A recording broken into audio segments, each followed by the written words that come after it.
I'm Claudia Duran, Managing Director of Endeavor Miami, and I'm pleased to be joined today by Alexandra Wilkis Wilson.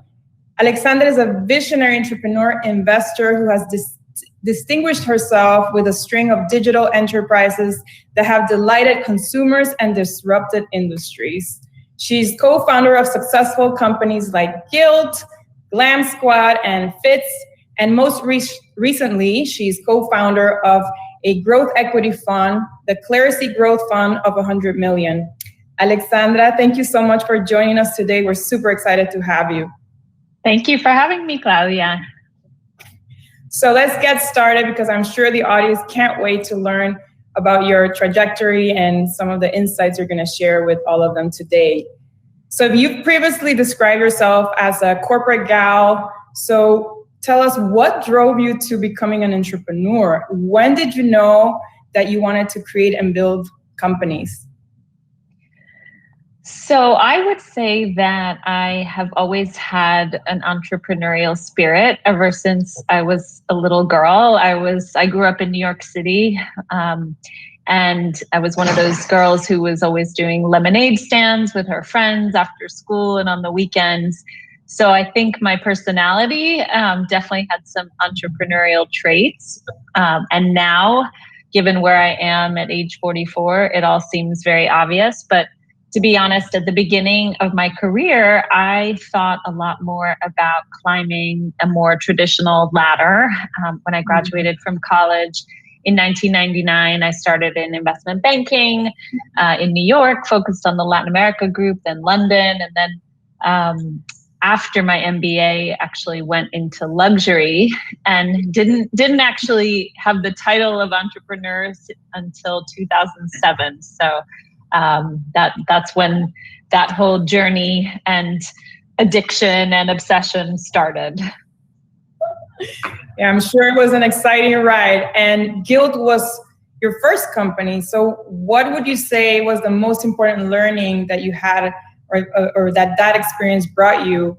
And what would you attribute the hyper growth that Gilt had in terms of revenues and employees?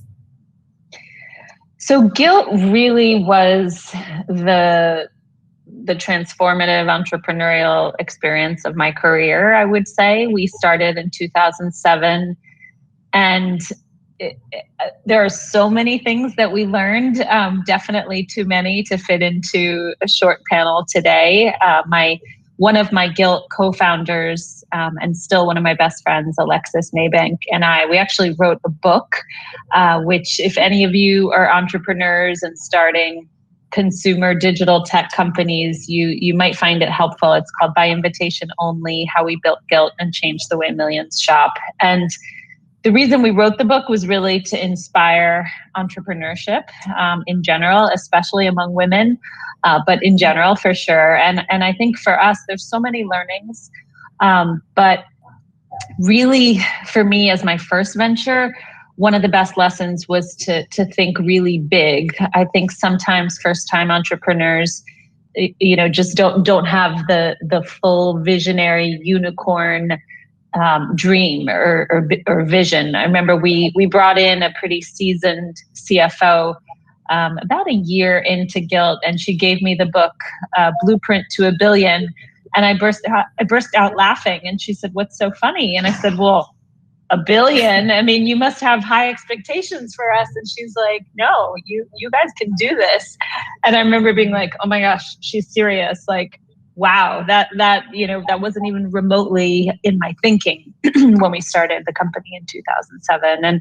And we grew, for those of you that know the story, we grew like a rocket ship. We, within about 5 years, got to $650 million in revenue. And at one point we had just a crazy 2-year growth period. We found our employee base doubling every quarter. So one quarter we had 25 employees, next quarter 50, next quarter 100, next quarter 200, 400, 800. So, that's an amazing hyper growth experience and time, and so exciting.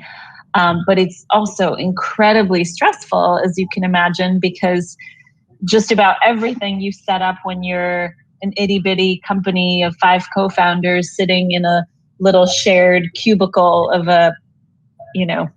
could barely call it an office, is very different when you have to put in infrastructure for 1,300 employees, which is, I think, the peak that we got to in terms of employee count. And when we were doing 600 million plus in revenue, and we had millions of members who were checking our site every single day. So, I guess my biggest lesson learned to those of you, and I know there are a lot of entrepreneurs listening today, probably at very different stages, is just think as big as you possibly can and shoot for the sun, the moon, and the stars, because if you're not thinking big, no one else is going to do that part for you. No, that's great. And that's exactly what we say at Endeavor. Think big. The biggest ideas, the more you really have this amazing vision and of creating this disruptive and innovative company, that's when, you just go for it. I know there's a lot of pressure with the amount of employees and you being a leader and making sure that, everything is running smoothly. So what advice would you give entrepreneurs that are just starting their own businesses? And also to those that, are seeing hyper growth in a short period of time, like you described, what advice would you give them? So both of things. Yeah. So the first thing I would say, which entrepreneurs reach out to me all the time, and sometimes they say, I have an idea I'm working on part-time, and I understand the realities of why someone might have to do that. It's scary to start something. Maybe there's financial pressure. It's hard to start something and not actually see any kind of income or revenue for a period of time. So I understand why a lot of people might do a startup as their side hustle, but honestly, a real startup, if you want it to be a success, it can't be anything less than 100% of your time. It actually needs to be kind of double or triple, because a startup is just all consuming. And if you want to win, you have to be all in. So I know that's not always what entrepreneurs want to hear from me. I think they want me to say, sure, just do it on the side, see how it goes. But I just think, maybe that works as a formula for a small business. But I think if you're trying to build something really big and transformative and disruptive and something that Endeavor would support, you really got to go for it. I'd say, whether it's entrepreneurs or people thinking about entrepreneurship or even in the corporate world, it's so important to figure out what you're good at. A lot of us, with time and perspective and experience, you realize you're not always good at all the things you're doing on a daily basis. And I think the sooner you recognize what are your superpowers better than anyone else on the team, that's where you should be focusing and prioritizing your time as much as possible. Now, sometimes that's not possible. In a startup, you might be doing your functional role, and you also might be taking out the garbage and, IT tech support when your computer crashes, and you play all these other roles too. I get it. But, I'm talking about the bulk of what you do. Figure out what you're good at and learn to delegate. When you're able to start bringing in people around you, it's really, I understand, because I remember living this at Gilt when we started growing and initially I was the chief merchandising officer, which meant I had to convince brands around the world to partner with us and sell to us.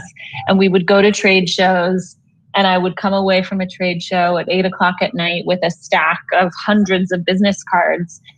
And in the early days, like my first trade show, I had never been to one before. I told the buyers that I was with, and meanwhile, they were very experienced at going to trade shows. That's what they had done for their full careers working at Saks Fifth Avenue. I had never even been to one. And I'm like, no, I'll do all the follow-up. And they're like, no, we'll split it up. Everybody, a third. We'll all do it. And I'm like, no. I need to do it, because part of me was like, well, what if they don't do it? What if they don't write a polite email?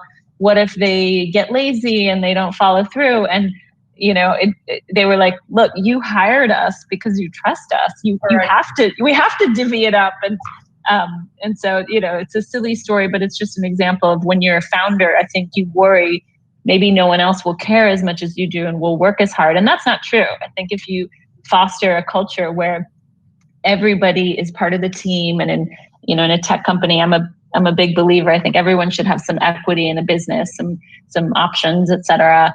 Then everyone really feels like an owner and has a vested interest. So delegating, I think, is really important. And the last thing I'll mention at this point is really think, hiring is so critical. Bring in the smartest people that you can around you. Bring in people smarter than you are.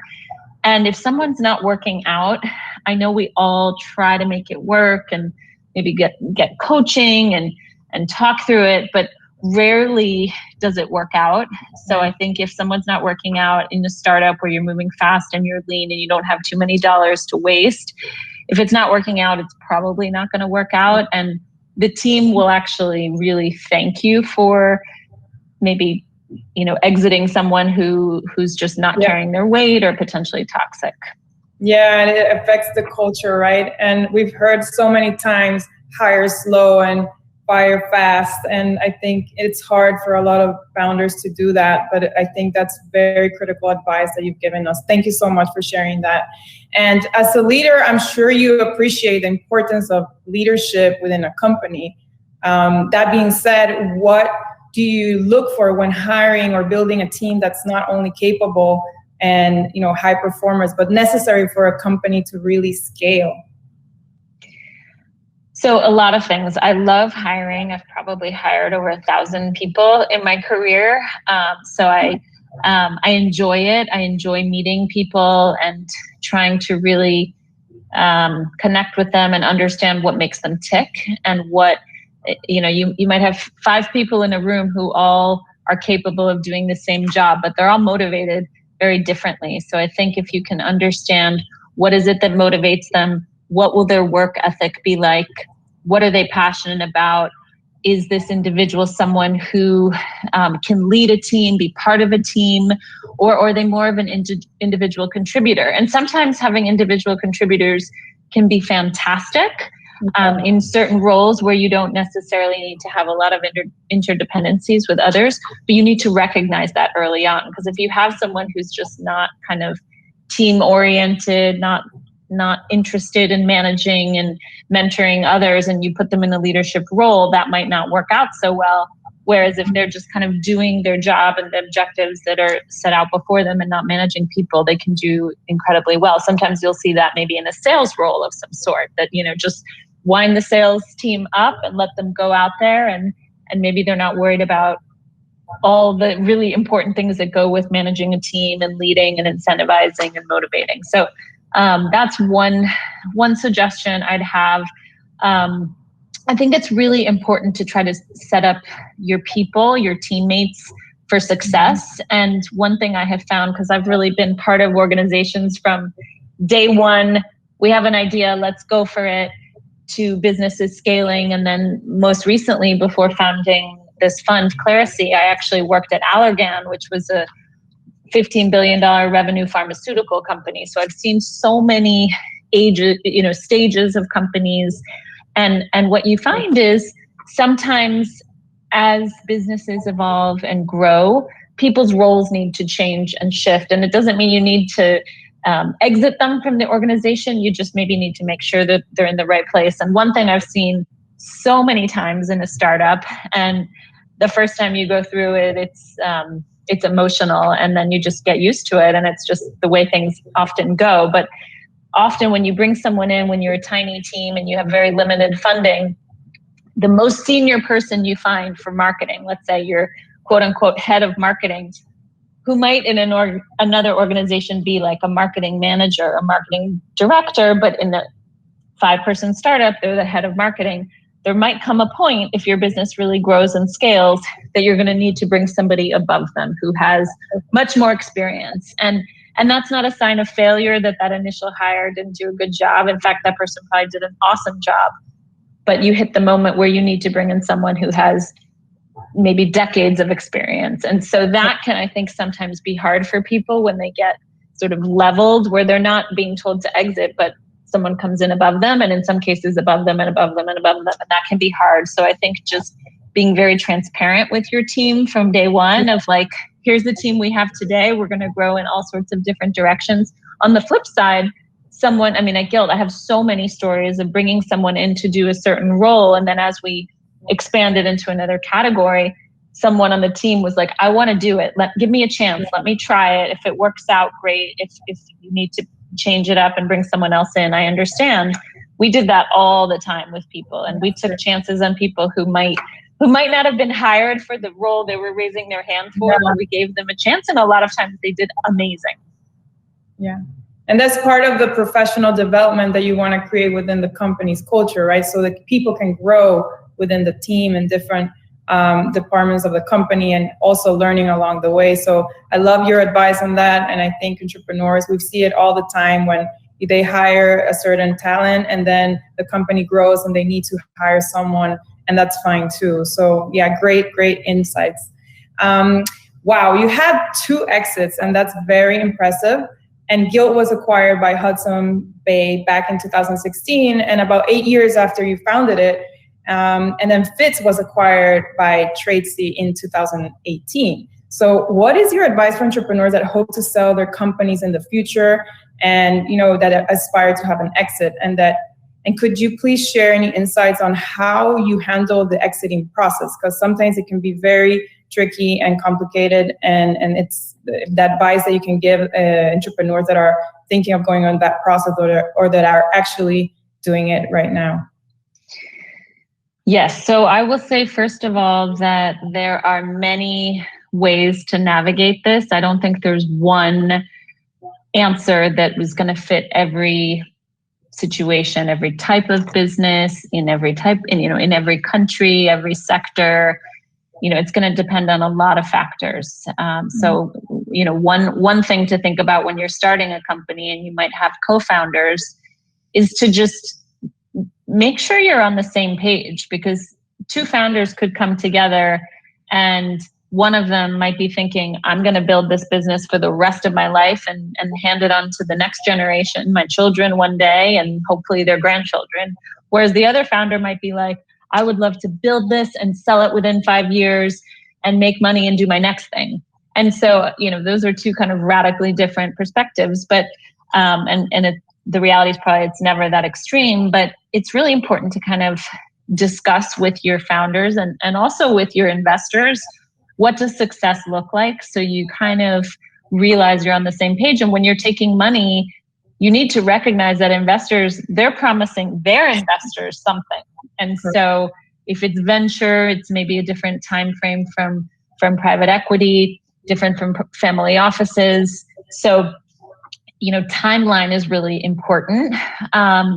But I think at the end of the day, when you're starting out, especially if you're in your first inning, so to speak, of building the company, you got to build a great business.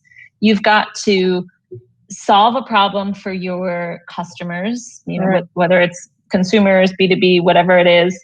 You need to think about, what is it that you're building? What's the secret sauce of your company that could be attractive to relevant acquirers? And different acquirers could be interested in different aspects of your business. One could be revenue, profitability, logistics, your community, if it's a product, what you're actually making. I mean, there's so many different things that could be attractive to different types of consumers. So really have an understanding of that. Your KPIs, I think, if you're building and you're more in a venture mindset, things like profitability and are different, perceived differently than if you're going more after a private equity investor who really will, be concerned about high burn and no clear path to profitability. So these are all factors. I think another question sometimes people have is, should I meet and start to build a relationship with potential acquirers early on? And again, no right answer, because it depends, and it depends. There's so many examples I can think of where the founders never met the company that acquired them, and they used a banker and everything was fine, and it worked out. And other cases where the founder was really building a relationship over years with who they were hoping could be some possible strategic acquirers. So that's all, it depends. I think it probably doesn't hurt to build your network and to globally as much as you can. So if you have opportunities to meet people that could acquire you, why not? Because, maybe there's scenarios where you can get to an exit faster. You can have some sort, there's also questions. Sometimes you have a strategic, make an investment in your company, and there are pros and cons to that. And that's a whole nother thing to debate about. But I think just being transparent with your current investors, your co-founders, if you have them, is really, really important. Yeah, we have a company in my portfolio that had a strategic partner, and eventually they ended up acquiring their company, and it was a very smooth exit for them. So I guess building the relationships ahead of time also can pay off.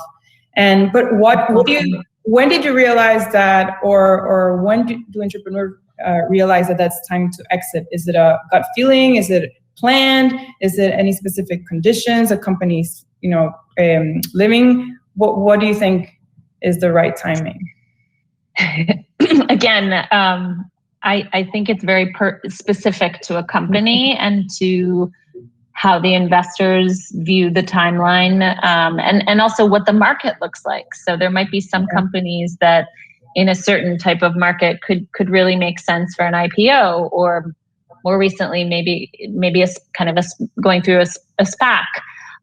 In other cases, it might really never seem like it's an IPO.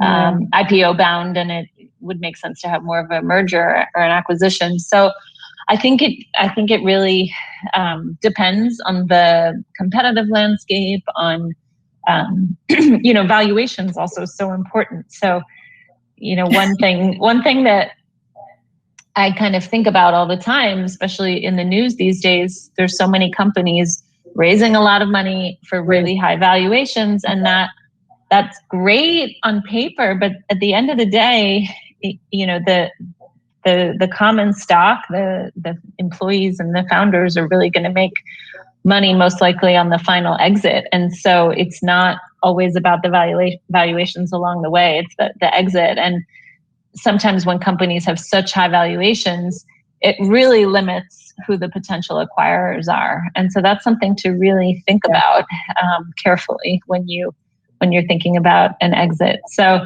again, no right answer, but just being very honest with yourself and the people that matter, the decision makers, on what the pros and cons are about any strategic decision. Yeah, terrific advice. Thank you so much for sharing. And I completely agree with you. And right now we're seeing a hype in funding and valuation. So it can be tricky sometimes for founders to prepare for that future exit. So thank you for sharing your expertise and advice.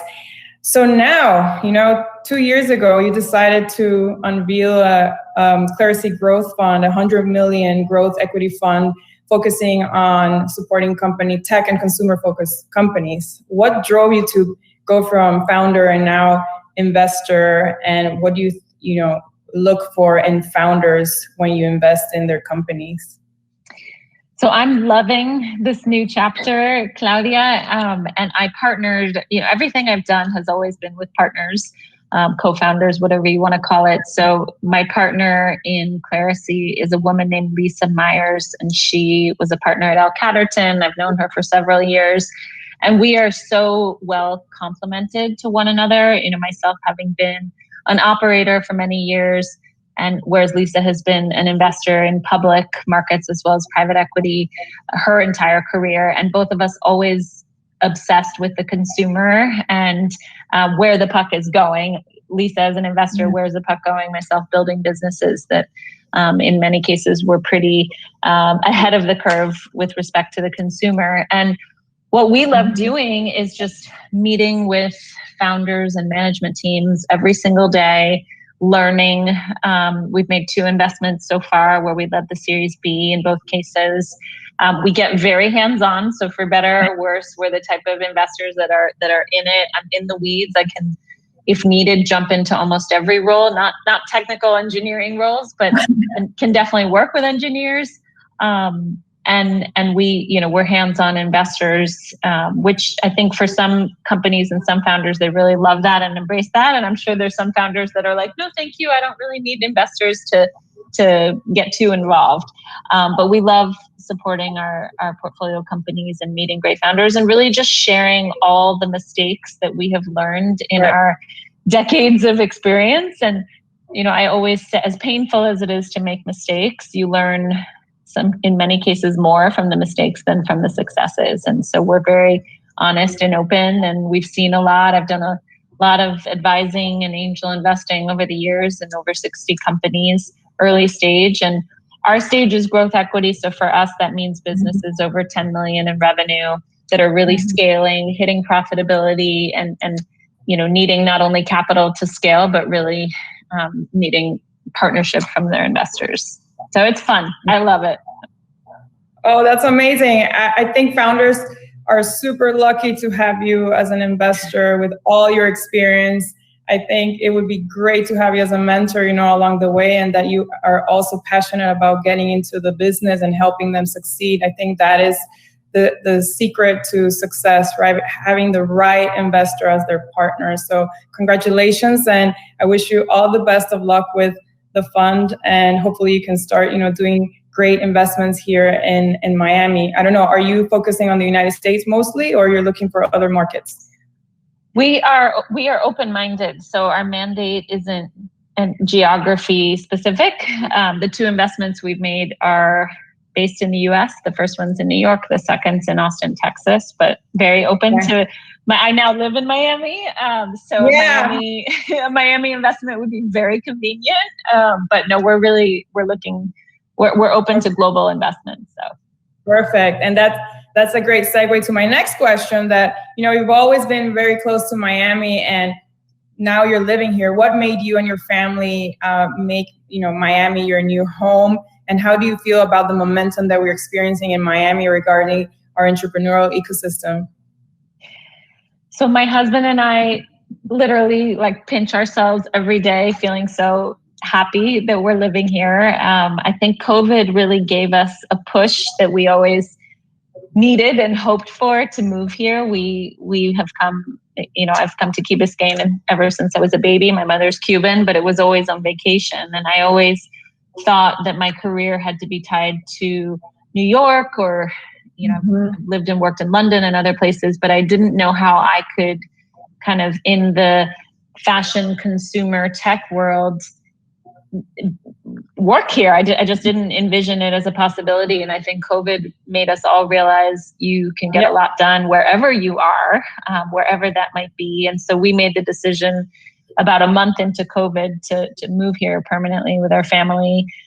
So happy. And when we made the decision, we had no idea how much momentum and excitement in the kind of Miami tech space would be coming. And so that has just been an incredible added bonus and fun. And I remember when Endeavor started in Miami years ago, and was very close to that journey and that story. I went to business school with Peter Kellner, Adriana Cisneros is a good friend, and Laura Maidan, and many of those that have made Endeavor Miami possible. And I think so much of what has happened in this city has been thanks to the great work that you guys do. But now it's amazing to see other organizations coming in, and momentum with investors and talent and engineering and crypto. And I think it's pretty special. And I don't think that it only has to be companies that have a tie into Latin America now, which I always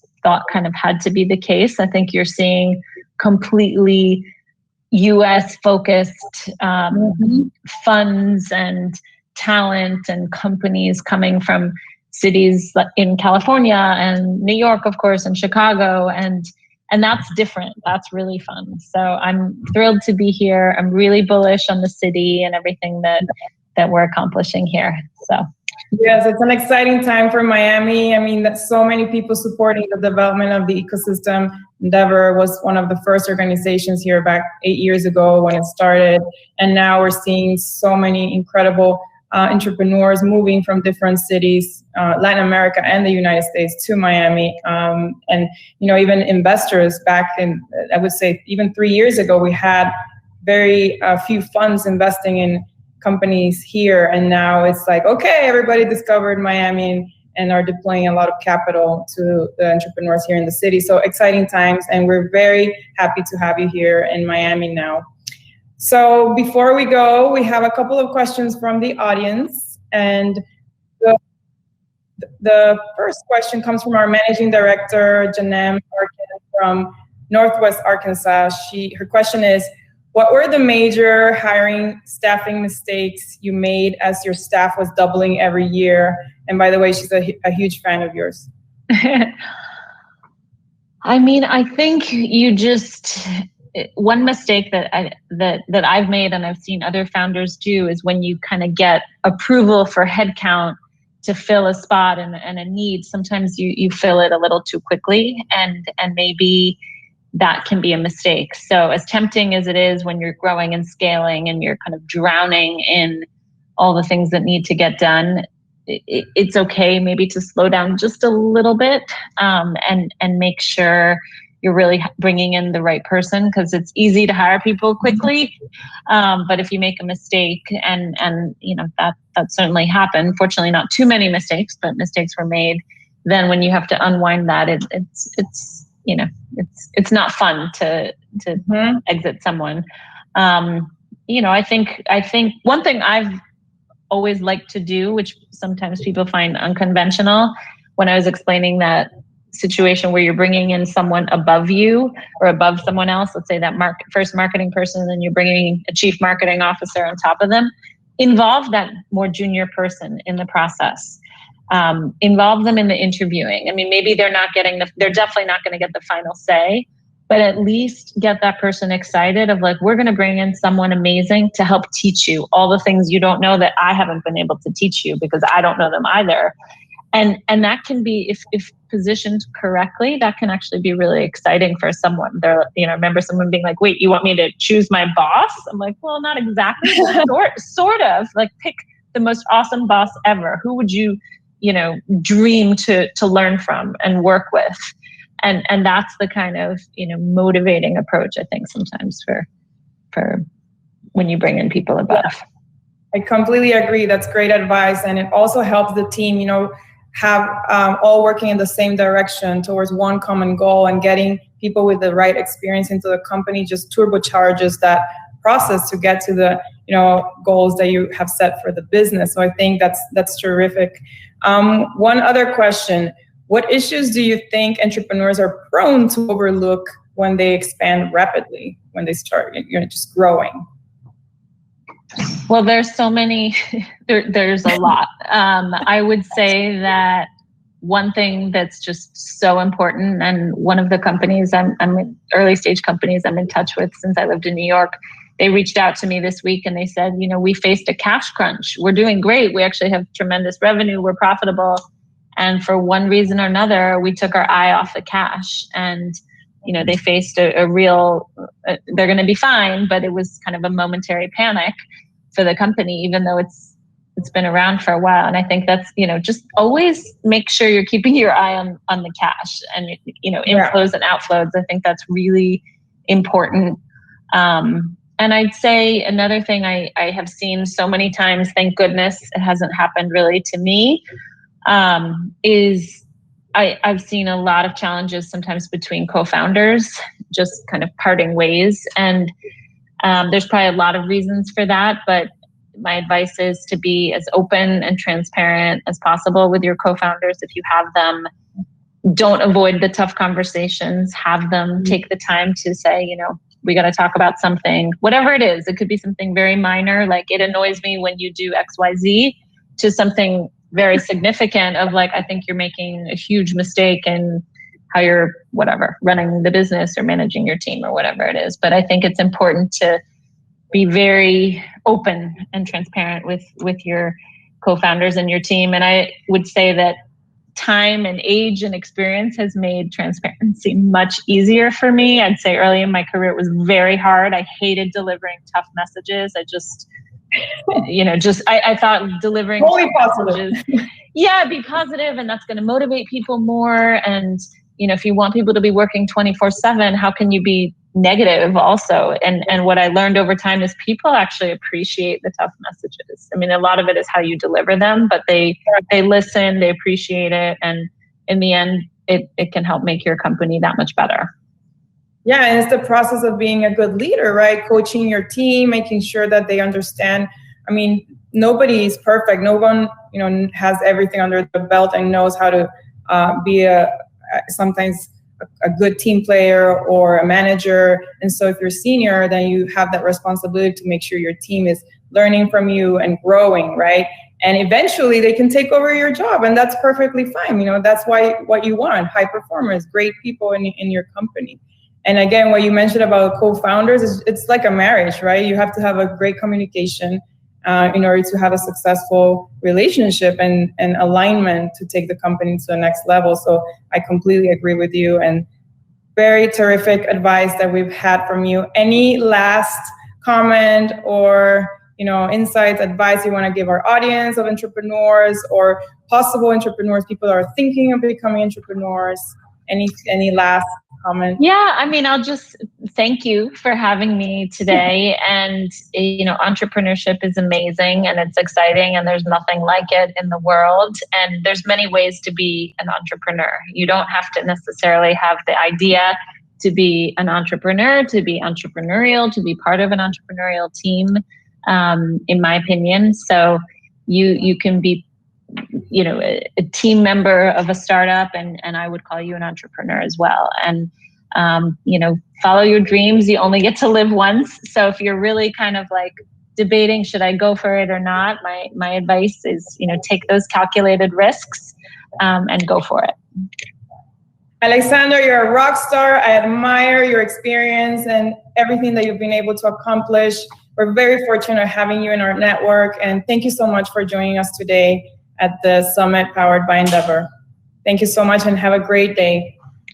Thank you. And to all of our audience, I hope you enjoyed this incredible conversation with Alexandra. If you want to connect with her, she's available on LinkedIn, or through Endeavor, you can contact her.